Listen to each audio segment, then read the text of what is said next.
Welcome back to Adaptive Living, where we talk about life after a stroke. Today, let's discuss how we can adapt to living with diminished senses.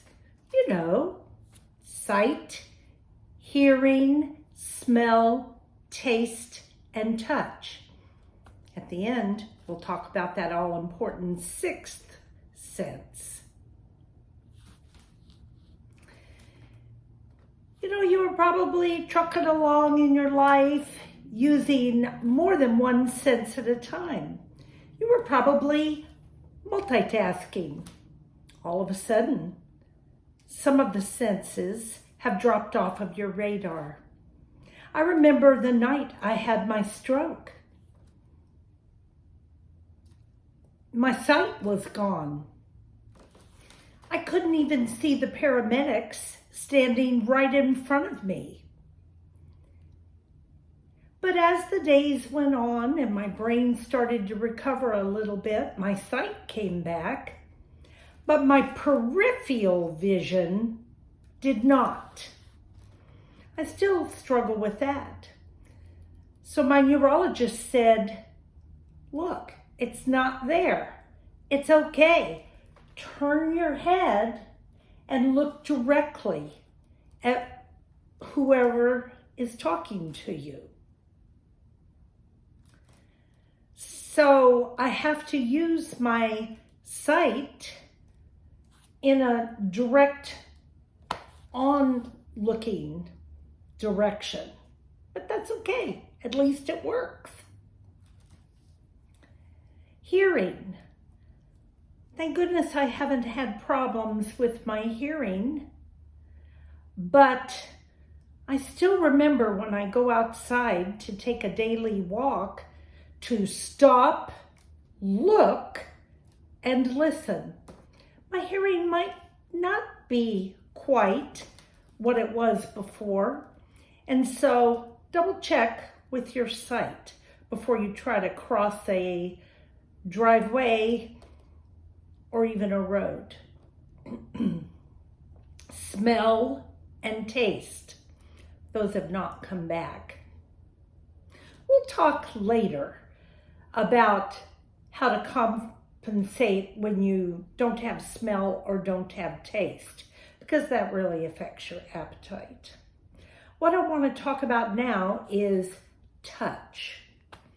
I have use of my hands and legs, but I don't have any feeling in them. I cannot feel anything on my hands, my arms, or my legs. So I really have to lean on my sight to compensate for that. If I'm walking along, I have to look and see if there's something that I might bump into, because I might not feel it if I just brush up against it. With food, I have to be very careful that it's not too hot, because I can't feel if my hands are being burned. Several times I've looked down and I've seen blisters on my fingers and hands, where maybe I was holding a coffee mug and didn't realize that it was too hot.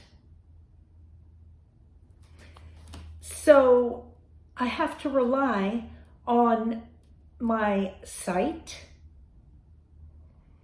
and if something was steaming, it's probably too hot for me to touch.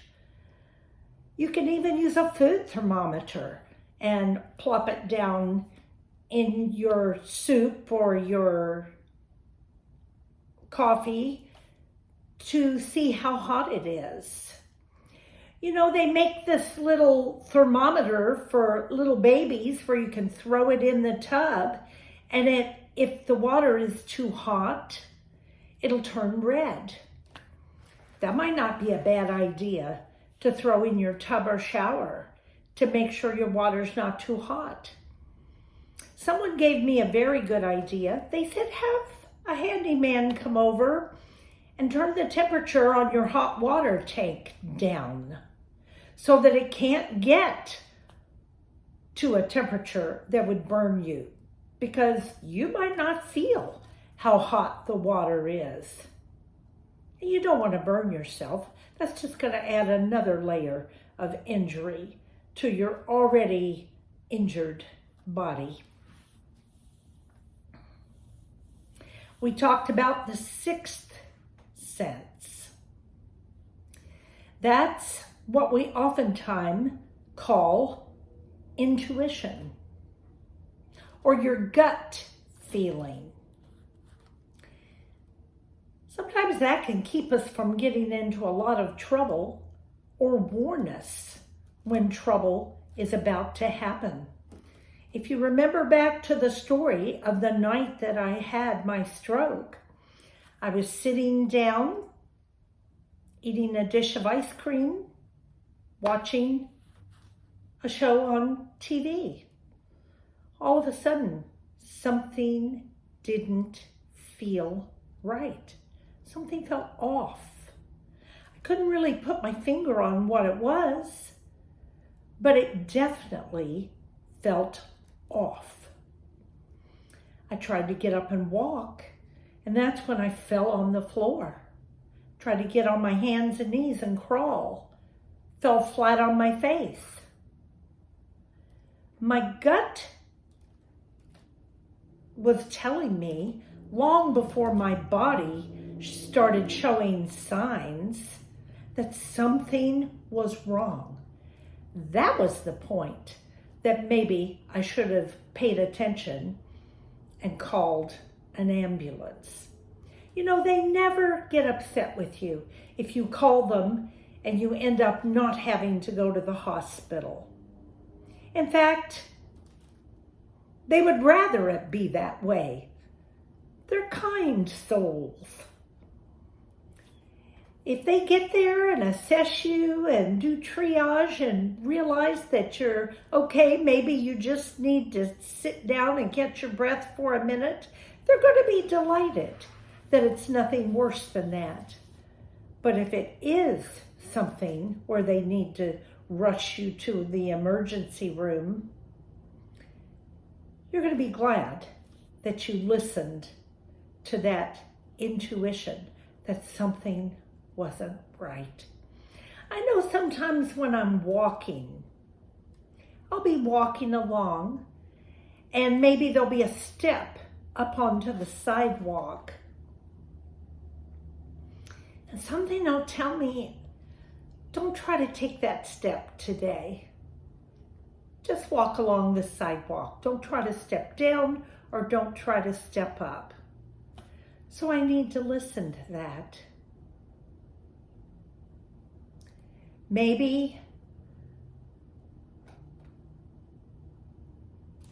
you might have other circumstances in which there's a little voice inside of you that says, you're not going to be able to do that without falling. And it's not about pushing yourself through. We all need to push our limits a little bit so that we can get stronger and grow. It's about heeding the warning that your body is giving you. You know, our bodies are amazing. It can warn us about things. It can heal itself. It can adapt to different ways of living and different circumstances. And that's what we want to talk about today.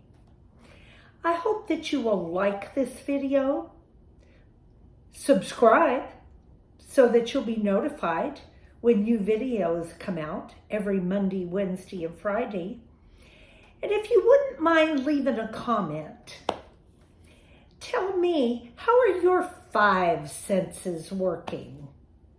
Have you noticed that your sight is not what it used to be, or your hearing, or your sense of touch? How about your smell and your taste? I'm going to make an entire video about keeping our bodies nourished when we have zero smell, zero taste, and therefore zero appetite.